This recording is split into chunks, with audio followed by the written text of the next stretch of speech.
Yesterday, I had a very moving day, and one that I don't take for granted.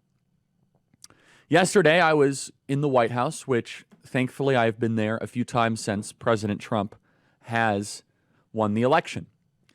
But I was able to visit what could be called the most sacred ground of the American government.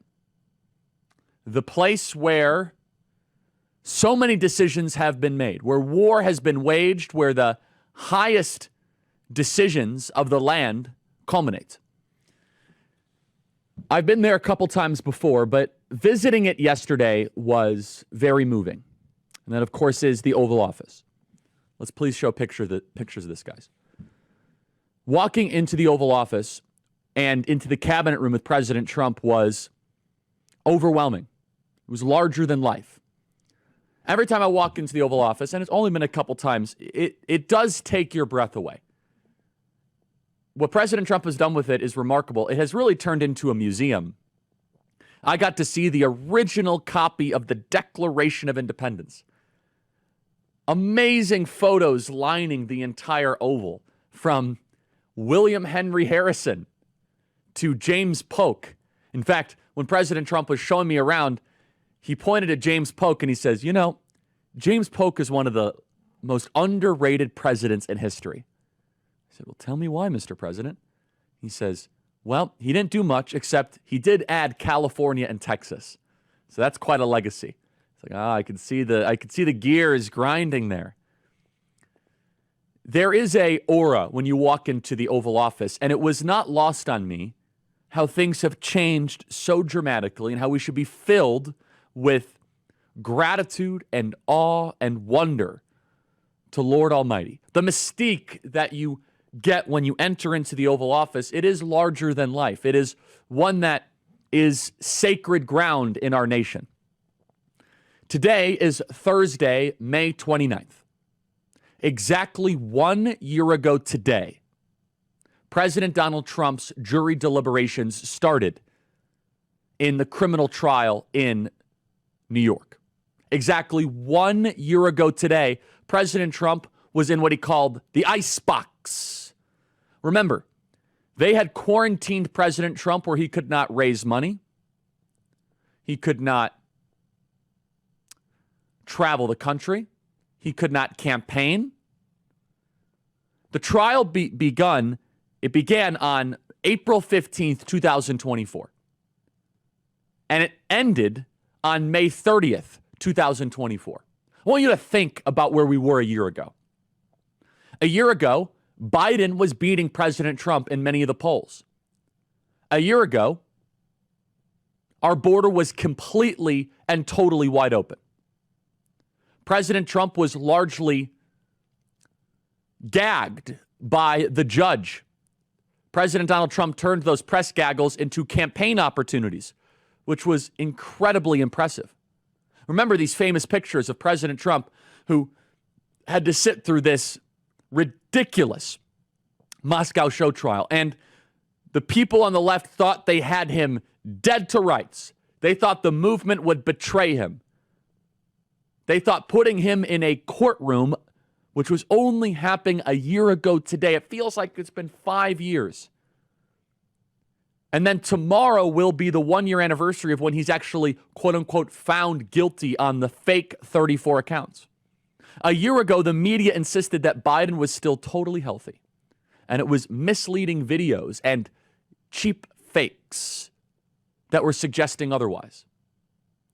Now, Jake Tapper is writing an entire book on how the media got it wrong. How did President Trump ascend from facing 700 years in federal prison, having to sit in the icebox where the entire system crashed down upon him? I love that picture. Can we go back to the picture of J.D. Vance there, please? Remember, this is J.D. Vance looking on President Trump before he was chosen as Vice President of the United States. Look at that foreshadowing right there. I love that picture. We should get that picture framed in our office. Because very few U.S. senators, I think I see the great Tommy Tuberville there, but very few U.S. senators actually visited President Trump when he was in trial. J.D. Vance did.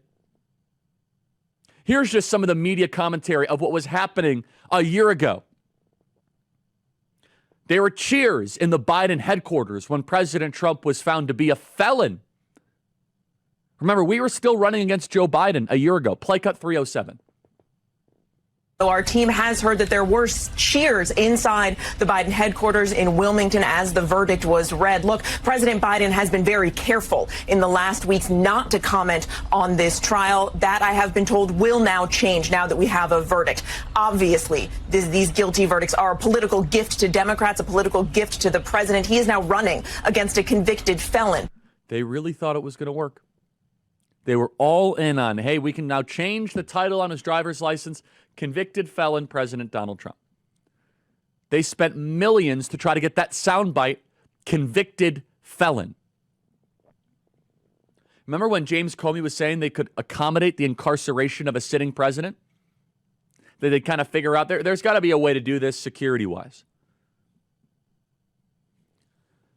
A year ago, our movement was still in the wilderness.